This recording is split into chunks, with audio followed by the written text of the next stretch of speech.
செஞ்சியை சுற்றிலுமே வரலாற்று சிறப்புமிக்க கோவில்கள் நிறைய இருக்கு. ஆனா இந்த கோவிலுக்கு வந்த நிலைமை வேற எந்த கோவிலுக்குமே வரக்கூடாதுங்க. ஏன் இதை சொல்றேனாக்கா இந்த வீடியோ ஃபுல்லா பாருங்க. இந்த கோவில கோதண்டராமர் கோவில் அழைக்கிறாங்க. 500 ஆண்டுகள் பழமை வாய்ந்த ஒரு கோவில். செஞ்சி சங்கரபரணி ஆற்றங்கரைக்கு நடுவுல தாங்க இந்த கோவில் இருக்கு.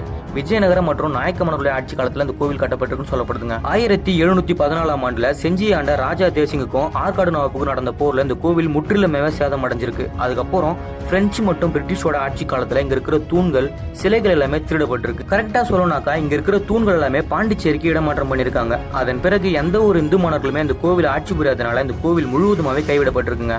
2012ஆம் ஆண்டு இந்த கோவில் கிறிஸ்துவத்துக்கு சொந்தமான இடம்னு வழக்கம் போட்டிருக்காங்க. அந்த வழக்கு எல்லாமே தள்ளுபடி பண்ணி இப்போ இந்த கோவில் வழிபாட்டுக்கு வந்திருக்குங்க. இந்த கோவிலுடைய கருவறை படையெடுப்பின் போது காணாமலே போயிடுச்சுங்க. இப்போ இந்த கோவில புதுமையாகவும் கட்டியிருக்காங்க. இந்த கோவிலுக்கு எதிர்ப்புறத்துல இருக்கிற சங்கரபரணி ஆற்றங்கரையில மாசி மக தீர்த்தவாரி ரொம்ப விமர்சையாகவும் நடைபெறும். நீங்க எப்பயாச்சும் செஞ்சிக்கு வந்தீங்கன்னாக்கா கண்டிப்பா